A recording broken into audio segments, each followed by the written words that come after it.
Multi-club ownership is a new buzzword in football, particularly in Europe, due to the activities of the City Football Group, who are the owners of Manchester City, and the Red Bull empire, which stretches from Leipzig and Salzburg to New York and Brazil. MCO is an acronym that is destined to become more prevalent in the footballing world. But how many clubs are linked globally, and what are the implications? In 2017, UEFA investigated multiple club ownership in football. According to their research, 26 top-flight clubs in Europe are involved in cross-ownership. By February, the number of teams have risen to 56, with 20 investors owning 3 or more clubs, including one in Europe. UEFA estimates that there are 90 clubs with ties to each other, with just under 50 shareholders controlling 2 or more clubs. Cross-ownership is tough to measure because firms acquire, sell and even close teams almost weekly, as Inter Milan's owner Suning did to reigning Chinese Super League winners Jiangsu in February. But external research reveals that the phenomenon is far larger. It discovered 45 separate MCO groups controlling 117 clubs. These clubs represent 37 different countries from around the world. From India to Turkey and the United States, the majority are in Europe. More English sides are involved in MCOs than any other country, but a dozen Belgium clubs have ownership links to other teams, while there are 8 clubs in Denmark. In several nations, majority ownership is illegal. This blocks the new City Capital Pacific Media Group from purchasing Scottish League One side Partick Thistle, whose portfolio of clubs include Barnsley in England and Esbjerg in Denmark. Investors in countries like Austria and Germany can find ways to get past the rules. Clubs are looking for new solutions to their ever-increasing severe rivalry for acquiring and nurturing top players around the world. Vertical integration is a popular strategy in which club owners, generally from the top division, buy satellite clubs in lower levels to secure player time for their young players who would otherwise be blocked from the regular first-team opportunities. Examples of this are Chelsea and their feeder club Vitesse Arnhem. The biggest of these multi-club franchises are Red Bull and the City Football Group.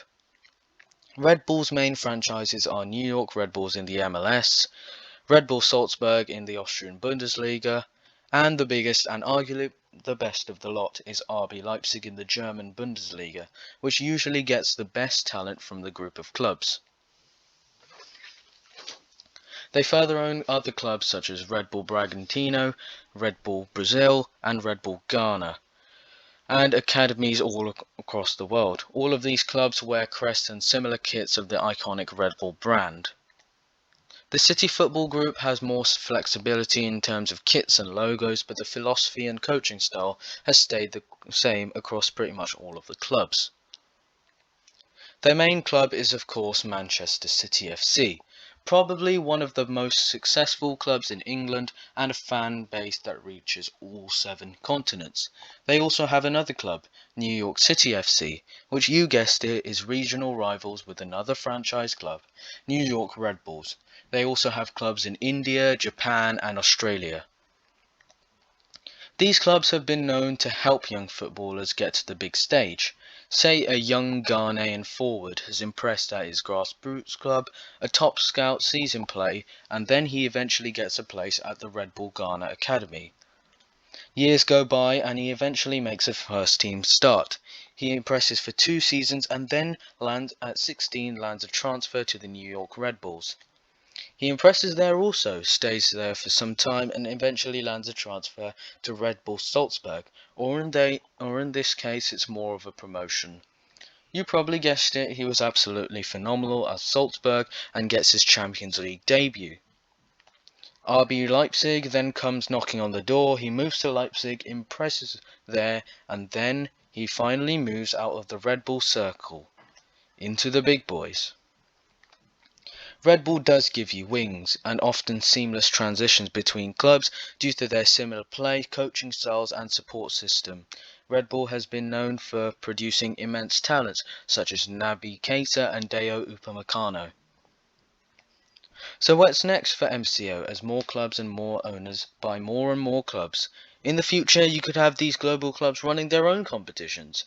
These clubs could start with some summer competitions, and if they don't see enough advantage in UEFA's competitions, then maybe they will run their own competitions. MCO may be only part of the evolving football universe, but given the stature of some of the clubs involved, that may be a realistic endgame that could have significant consequences for world football.